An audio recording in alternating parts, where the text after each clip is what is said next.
La semana judía no empezaba en el Monday, no era lunes, empezaba en domingo como hoy. ¿Os podéis sentar, por favor? Os podéis sentar, que estéis más cómodos y atentos. La semana judía, como digo, comenzaba en domingo. Entonces, ¿qué hicieron los discípulos de Jesús una semana antes de la Santa Cena? San Marcos 11, verso del 1 al 11. Para que se cumpliera la palabra profética que había sido dada, el Señor Jesús es aclamado y reconocido. Entra, como sabéis, montado en el asno, y cuando va llegando a la ciudad, en el camino van tendiendo los mantos y diciendo: Hosana, Hosana, Hosana, bendito el que viene en el nombre del Señor, en las alturas, Hosana, aleluya. Y Jesús entra en Jerusalén de esa forma. Esto me recuerda muchísimo a los domingos por la mañana. ¿Veis cómo no somos tan distintos? Nosotros llegamos un domingo por la mañana, gozosos, con ánimo, y cantamos y alabamos al Señor juntos. Avívame con tu espíritu, Hosana, Dios, tú eres santo, le reconocemos. La cuestión, mi querido hermano, mi querida hermana, es que ocurre al día siguiente. La palabra de Dios aquí nos lo dice. ¿Quiénes fueron los que aclamaron al Señor? Mateo y Juan nos aclaran bien el tema. Uno, los que habían bajado a Jerusalén a la festividad, y por otro lado los discípulos que iban con él. Había multitudes que seguían al Señor Jesús. Y ahora, el pasaje cuando termina en el verso 11, y cuando anochecía, se fue Jesús a Betania, solo con los 12, ¿y la multitud dónde estaba? Los que antes habían estado aclamando y diciendo al Señor Jesús: tú eres el Rey, el escogido, el Mesías, al caer la noche no estaban, solo seguían los 12 discípulos. Doy gracias al Señor en esta mañana que tú y yo somos de los 12. Querida iglesia, si tú estás un domingo antes de esta Santa Cena, que la noche en el día no caiga sin que sigas alabando al Señor Jesús. Cuando no te ve nadie, cuando no hay música, cuando las cosas no salen bien, cuando no me siento contento, cuando tengo complicaciones con mi jefe, cuando estoy enfermo. Yo he sido escogido para seguir a los pies del Maestro. Voy a bajar a Betania para seguir con Él. Primera actitud en los discípulos: alabanza. Domingo, 7 días antes de la Santa Cena. Primera actitud en los discípulos: alabanza. Segunda actitud, vamos al lunes. El lunes, como digo, las cosas cambian. Capítulo 11, versos 12 al 19. El Señor Jesús iba con los discípulos y tiene hambre. Y entonces ve la higuera. La higuera tenía hojas verdes, pero no tenía frutos. ¿Qué culpa tenía la higuera de no tener fruto si la Biblia nos dice que es que no era el momento físico del año para que la higuera tuviera fruto? ¿Recuerdas el pasaje? Vosotros decís que los campos no están listos para la siega. He aquí, alzad los ojos, yo os digo, los campos están listos para la siega. Tú y yo estamos listos para dar fruto. Tú y yo estamos listos para que Jesús pueda coger un fruto de la higuera que somos. Este es un pasaje curiosísimo porque es como si habla de varias cosas disociadas.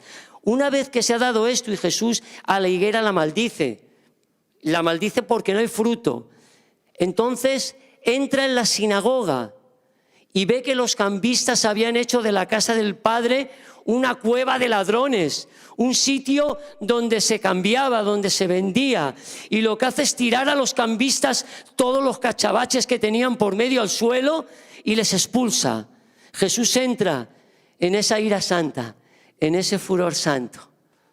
¿Qué tiene que ver una cosa con otra en el pasaje? Yo en principio me perdía y cuando llego al verso 25, el Señor les explica a su gente, a los discípulos, de qué va esto. Les dice, si alguno tenéis ofensas, pediros perdón. Y pedir perdón al Padre, de manera que no sea retenido el perdón de vosotros. Pediros perdón unos a otros. Árbol que no da fruto. Limpieza que necesitamos de nosotros. Y el perdón, vuélvelo al revés. Necesitas pedir perdón, necesitas que Dios te limpie y así vas a dar fruto. ¿A que ahora sí lo entiendes? Si tú estás en esta posición, que es lunes, necesitas entender que tu vida necesita pedir perdón, que necesitas dar fruto y que necesitas ser limpio. Vente al día siguiente. Vamos entonces al martes. Avanzamos 2 capítulos más. Los 2 capítulos siguientes, que no necesito que me los pongan porque serían muy largos, están basados en la relación del Señor Jesús con sus discípulos, enseñándoles. En esos 2 capítulos hay enseñanzas como el tributo, la ofrenda, el gran mandamiento, la venida del hombre. Los discípulos en ese día estuvieron aprendiendo del Señor Jesús lecciones importantes que necesitaban conocer. Y sobre todo, 2 lecciones que a mí se me quedan. En el capítulo 11, en el principio, en el 27, dice que Jesús vuelve a la sinagoga, vuelve nuevamente. ¿A dónde iba el Señor continuamente? Al templo, a la iglesia. ¿Dónde vamos tú y yo? A la iglesia. Es el sitio donde tenemos que estar. 2 capítulos más allá dice, y el Señor sale de la sinagoga, del templo, de la iglesia. Ese es el sitio donde se enseña. ¿Quieres aprender? Ven al templo, a la iglesia. Este es el sitio donde se enseña. Donde la palabra de Dios es derramada sobre ti para que puedas aprender y tener luz. Se llama iglesia. Si tú estás en martes, necesitas venir a la casa de Dios a escuchar la palabra y que Él te enseñe. No yo que estoy aquí. No quien comparta, que el Espíritu Santo te enseñe, que el Espíritu Santo te hable, que el Espíritu Santo te dé revelación. La posición de los discípulos y de los discípulos, recibir, tener revelación, recibir palabra. Vamos al miércoles. El miércoles lo que San Marcos nos dice que el Señor y los discípulos hacen es muy especial. Jesús baja a Betania. Y en Betania, estando en la casa de un amigo suyo, hay una mujer que se le acerca. ¿A que conoces ese pasaje? Esa mujer rompe un vaso de perfume bien costoso. Dicen los que saben que ese es el perfume que se guarda para cuando fallezcas y que al judío le cuesta mucho dinero tener su ahorro para poderlo tener. Y esa mujer se acerca al maestro, rompe, no está condicionada por lo que nadie esté viendo, no está condicionada por la gente, no está condicionada por lo que puedan pensar. Rompe esa vasija, derrama en el maestro el perfume y enjuaga con sus cabellos los pies del maestro. Le adora, le reconoce, se rinde delante de él. Quizá tú estés en miércoles, necesitas ser un adorador. ¿Sabes? Es el capítulo que a mí más me enseña que mi adoración no depende de cómo yo esté. Esa mujer se sentía pecadora, se sentía despreciada, se sentía humillada, pero ella no retuvo su adoración. Mi adoración no depende de cómo yo esté, mi adoración depende de Él. Y Él es digno de adoración, exaltación y honra, siempre y en todo momento. Aleluya. Miércoles, día para que los discípulos den su adoración al Señor y no la retengan en ningún momento. El jueves de la Santa Cena es el mismo día de la Santa Cena. Es el día en el que los discípulos se sientan con Jesús al recibir la enseñanza del partir pan y beber vino, del cuerpo del Maestro que horas después va a ser entregado ocupando el lugar del Cordero, y de esa sangre que es derramada por la humanidad para el perdón de mis pecados. Qué día más importante en la vida de los discípulos. Siéntate con el Maestro en esta mañana, mi querido hermano, mi querida hermana, a partir el pan con Él. Deja que el mismo Jesús te dé el pan. Deja que el mismo Jesús te dé el vino. Entiende la importancia de esa sangre derramada desde el Calvario hasta la última gota, de manera que seamos libres, de manera que seamos santificados. Y entiende la importancia del pan, del cuerpo que fue roto, desgajado, desmigado, y que lo fue para mi salvación y tu salvación. Nada se puede comparar con eso. Yo no puedo hacer nada para pagar la obra salvadora y vivificadora de Cristo Jesús en el Calvario. Mi merecimiento es cero. No merezco, no he hecho nada ni voy a hacer nada para poder pagar lo que Jesús hizo para rescatarme de las tinieblas a su luz admirable. La sangre derramada desde el Calvario sigue fluyendo con sanidad, con salvación, con vivificación, con vida eterna. Esa sangre que nos han predicado en estas semanas pasadas, que tiene una composición especial. Composición que sigue tocando mi vida y en la que yo puedo ser rociado día a día. A Él la gloria y la honra por los siglos de los siglos. Gracias, Jesús, por tu sangre derramada por mí y por cada uno de mis hermanos en este lugar. Después de la Santa Cena y que hubieran cantado el himno, el Maestro estaba angustiado. Necesitaba buscar con sus discípulos. Sabía lo que se le venía encima. Y necesitaba estar en recogimiento en Getsemaní con sus discípulos. La palabra de Dios dice que sudó sangre, sabiendo lo que le iba a pasar, pero no rehusó, no rechazó, no se dio la vuelta, no le dijo no al Padre. Dijo, sí, Señor, aquí estoy. Mi sangre va a ser derramada y aquí estoy con mis discípulos delante de ti. Guárdales, no te pido que los quites, guárdales del mundo. Querido discípulo, ten tu momento si estás en jueves de buscar con el Señor esa presencia en intimidad, de saber que no hay angustia más grande que tú y yo podamos pasar, que Jesús no la pasará por nosotros antes. Que no hay nada que nosotros vayamos a hacer que no fuera antes pasado y hecho por Él. Y que Él pasó el sacrificio más grande para que tú y yo podamos ser hoy lo que somos y estar en este lugar. La salvación no es gratuita.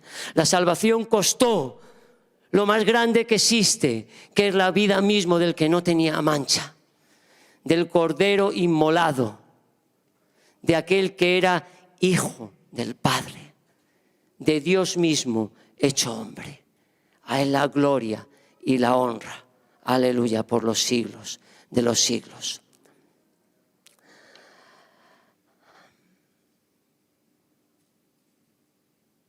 El jueves se acaba.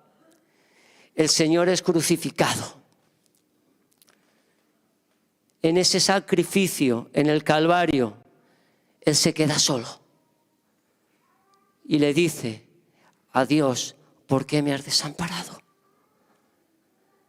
Llevando la carga del mundo sobre sus hombros. Llevando el pecado que le pesaba sobre sus hombros. Mi pecado y tu pecado. El que has cometido, el que estoy cometiendo y el que voy a cometer. El Señor da su vida en el Calvario por ti y por mí y expira. Y a partir de ahí el velo es rasgado. Hay una nueva era de gracia y de salvación. Pero hay, querida iglesia, viene el viernes y el sábado, viernes de angustia, sábado de dolor. Se había acabado todo. El maestro había muerto. El cumplimiento había sido, pero los discípulos no entendían nada. Jesús ya no estaba con nosotros. Se había acabado ya todo. Los hay quien vuelve, dice la palabra de Dios, a sus quehaceres y emprenden el camino a aquellos sitios de donde eran. Pero hay mujer virtuosa, quien la hallará. El domingo a la mañana, María Magdalena, dice San Marcos 16, verso de 1 al 8. María Magdalena, María la madre de Jacobo, Salomé, se habían juntado con hierbas, ¿recuerdas? Con perfume, el mismo que derramó aquella mujer. Llevaba los frascos del perfume para ungir a Jesús, que había fallecido. Y llegan hasta donde el Señor había sido enterrado. El sol había salido ya. Y venían pensando, según la costumbre judía, ¿quién removerá lo que tapa el sitio? Porque se ponía una roca bien fuerte, bien grande. ¿Quién removerá esto de manera que podamos acceder a lo que es el cuerpo de Jesús y le podamos ungir? Pero cuando llegan allí, la piedra había sido removida y encuentran a un joven cubierto con una larga ropa blanca y les dice, no os asustéis. Jesús, el que fue crucificado, ha resucitado, no está aquí. Mirad el lugar donde le pusieron, no está, ha resucitado. Querido discípulo, querida discípula, ese es el día en el que tú y yo celebramos la Santa Cena, el domingo de resurrección. El domingo de resurrección en el que estamos hoy. Hay alabanza, hay perdón, hay enseñanza, adoración, hermandad, oración, en definitiva, vida eterna en Cristo Jesús. Gózate, vas a aplaudirle, ponte en pie y darle un aplauso bien fuerte. Ponte en pie y apláudele bien fuerte al Rey de Reyes. Él es digno. El Señor ha resucitado. Aleluya. Y hay vida. Y hay gozo en Él. Y hoy celebramos y festejamos esa Santa Cena con el gozo de que Cristo vive y nosotros vivimos con Él. Aleluya. Gracias, nuestro Padre Celestial. Gracias. Vida eterna en Cristo. Así que en esta mañana yo te invito a que celebres, a que te goces. Y a que te goces con la perspectiva de las semanas que nos vienen por delante. Semana de búsqueda en el Señor y semana, aleluya, de cosecha.